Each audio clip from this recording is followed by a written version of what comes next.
I've had very mixed feelings about restarting this show. On the one hand, it allows me to be creative, try new things, communicate, teach, learn, advise, build, create, and close things off where necessary. On the other hand, this is my 7th attempt at making this video. Various others got closed off because my feelings on the topic were so aggressively impacted by my mood that it was impossible to describe what I was thinking.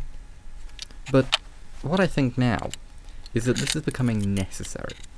I have a lot of work to do in the short to medium term, and in order to build up my skills for that, OP comes in useful.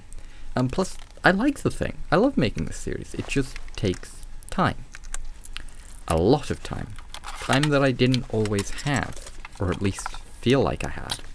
And moreover, I was making bad videos. I mean, having reviewed what I made, I hated like half of it. Things didn't work, I would fumble through, I didn't know what I was doing. But that's exactly the point.